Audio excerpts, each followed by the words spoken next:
నువ్వు ఈ రూమ్లో పడుకుంటావా? రాజు ఎక్కడా? భోజనం చేయడానికి రాలేదే? మీ వెనకే ఉన్నారు, అడగొచ్చు కదా. భలేవారండి, ఇక్కడొచ్చి నుంచున్నారా?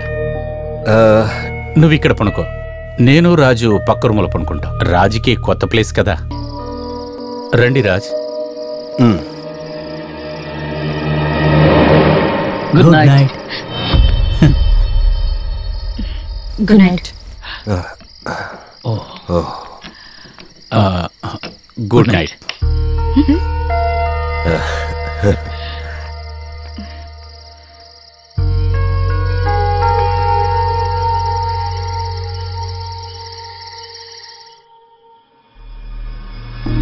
భావనా, భావనా, హే భావనా.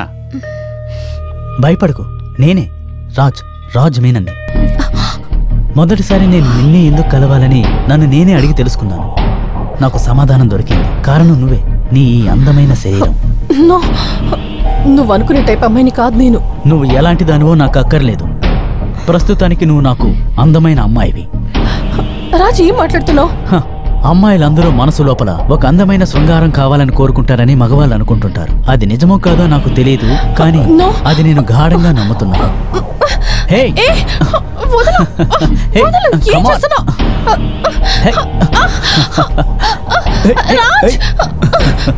లాభం లేకుండా మా మగవాళ్ళు ఏ పని చేయరు. అవకాశం దొరికితే ఆ అవకాశాన్ని వాడుకోకుండా వదులుకోరు. నీ మనోజ్ గెస్ చేయడం తను ఒక మగాడిగా ఉన్నందువల్లే.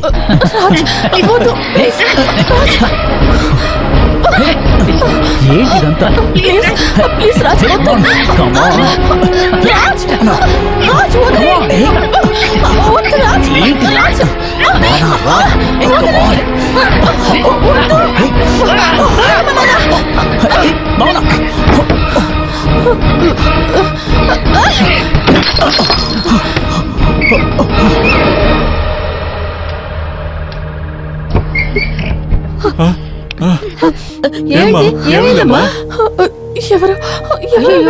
ఎవరైనా దొంగ ఉంటాడా? లేరు, ఇక్కడ ఎవరు లేరే. ఎవరు వస్తారు? ఏమైంది? ఏంటి? అర్థం కావట్లేదు. ఎవరు వచ్చారు ఇక్కడికి? అమ్మను తీసుకెళ్ళేది నేను మేనేజ్ చేసుకుంటా. వెళ్ళండి, వెళ్ళండి, తీసుకెళ్ళండి. తీసుకుంటాడులే. మనోజ్, మనం ఇక్కడ నుంచి వెళ్ళిపోదాం. మన ఇంటికి వెళ్ళిపోదాం. సరే సరే ఇక్కడ సరే ఉండొద్దు. వెళదాం. రేపే వెళ్ళిపోదాం. రేపే నాకు ఇక్కడ భయంగా ఉంది. ప్లీజ్ మనోజ్. నేను ఉన్నాను కదా నీతో, భయపడద్దు.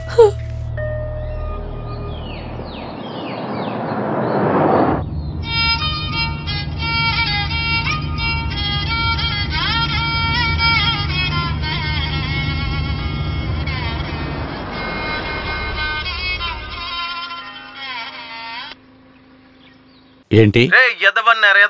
నన్ను యామార్చేసి నువ్వు నీ పిల్లని తప్పించుకుందాం చూస్తున్నారా? నాకు ప్రేమ లేఖ రాసేసి నన్నెందుకు మంచోని చేసింది? చర్చి ఫాదర్ చేయడానికా? నేను చెప్పేది బాగా విను. నేను దాన్ని తీసుకెళ్లేది శ్మశానానికి. మిస్టర్ రాజ్ మేనన్, ఒక్క విషయం తెలుసుకోండి. నువ్వేం చెప్పావు? మేనన్నా? నువ్వేంటి కులం పేరు చెప్తే ఎగతాలు చేస్తున్నావా? మేనన్ కాదురా, చూసే తెలియట్లా బేపనండ్రా. నువ్వు ఆ ఫోన్ దాని దగ్గర ఏంటి? వాడే రాజ్ బెదిరిస్తున్నాడు. మనుషులు ఎంత తొందరగా మారిపోతున్నారు కదా.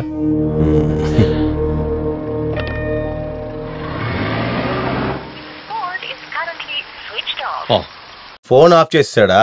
వాడు మళ్ళీ ఆన్ చేస్తే మళ్ళీ పిలుస్తానా అని. నువ్వు అది వదిలేరు బావా. మనోళ్ళలోనే మంచి అందమైన అమ్మాయిలు ఉన్నప్పుడు నువ్వెందుకురా అమ్మాయి చుట్టూ తిరుగుతున్నా? అప్పుడు నీ మారిపోయింది. అలాంటి తప్పు ఒకటే నువ్వు చేసావు, దాన్ని మర్చిపో. అసలు అయినా కూడా మేము పై జాతి అని చెప్పే మనుషుల్ని ఎప్పటికీ నమ్మకూడదు. బావా, జాతి లేని ప్రపంచాన్ని ఒక సృష్టించి నువ్వు కూడా గ్లాస్ తాగేసా. నిన్నేరా తాగమంటుందా? ఇప్పుడే నా బావ పాత బావలా అయ్యాడు.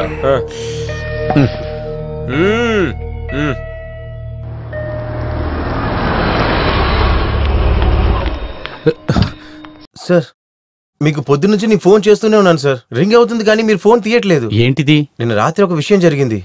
ఎవరో ఒకరు మీ ఫ్లాట్ లోకి వచ్చి నాశనం చేశారు.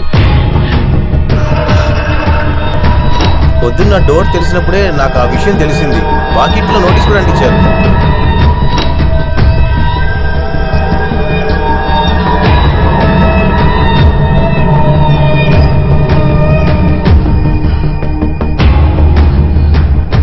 మీకు ఇంత పెద్ద శత్రువులు ఎవరున్నారు సార్? క్రిమినల్ కేసులో వాదించే అడ్వకేట్ కూడా శత్రువులు ఉంటారు, అంతేగా సార్? ఈ పేపర్లో రాసిన రాజ్ మనోన్ మీకు తెలుసా ఏంటి? లేదు, తెలీదు. మీరు వచ్చిన తర్వాత పోలీస్ దగ్గర ఇన్ఫార్మ్ చేద్దామని మేము. ఇట్స్ ఆల్ రైట్, ఇది నేనే హ్యాండిల్ చేసుకుంటాను. ప్లీజ్. థ్యాంక్ యూ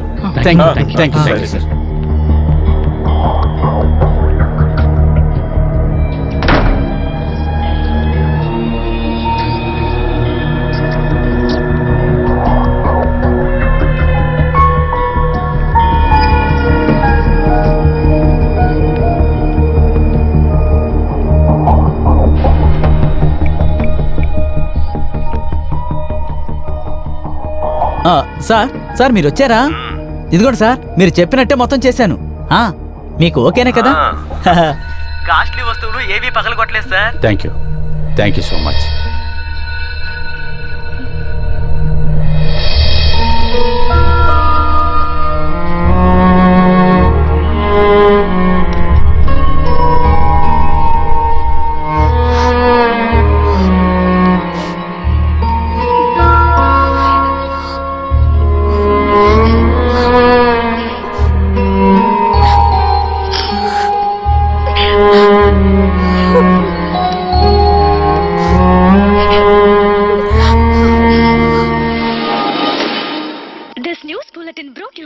ఇలా చూడు బావా, పెద్దింటి అమ్మాయిలందరూ కూడా ఊరికే పని ఏమీ లేకుండా ఉన్నప్పుడు ఒంటరిగా ఉన్నామని అప్పుడు తెలుస్తుంది. చూడు, మనలాంటి వాళ్ళందరికి కూడా కలలో కూడా ఆలోచించిన విషయమే అదే.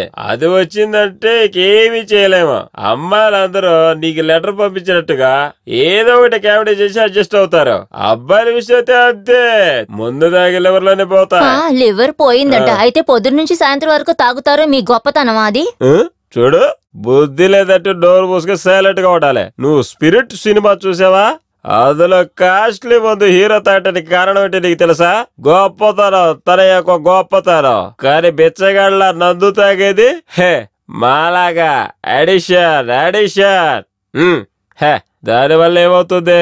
హీరో వద్దని అనుకున్నప్పుడు తను ముందు దాటి ఆపేశాడు, కానీ నందు చచ్చిపోయాడు కదా. లేదా? అందుకే నేను చెప్తున్నాను, రేపు ఒంటరిగా డీసెంట్ గా ఉంటాడు. కానీ నువ్వే ఆ నందు, మనకంతా వద్దు బావా. ఒక అతియాసలో అప్పుడు అనిపించిన విషయమే అది. అది అప్పుడే వదిలేశాను. బామ్మర్ది చెప్పినట్టు గానుగెద్దులాగా దాని చుట్టే నేను తిరుగుతూ ఉన్నాను. అది నా తప్పే. అందుకోసం ఒక పెగ్గువే. వద్దు బామ్మర్ది.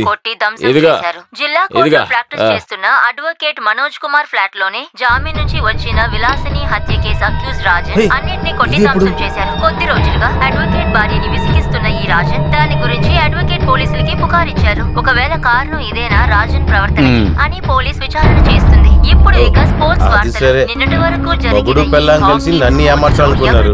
తిరిగి దెబ్బడే నాకు వచ్చు. ఈ మారిపోయిన రాజునికి మళ్ళీ అయోగ్యుడు అవడానికి ఒక్క క్షణం చాలు. వెళ్ళగలం అని అందరూ అనుకున్న సమయంలో ఫైనల్ గా విన్ మన భారత్.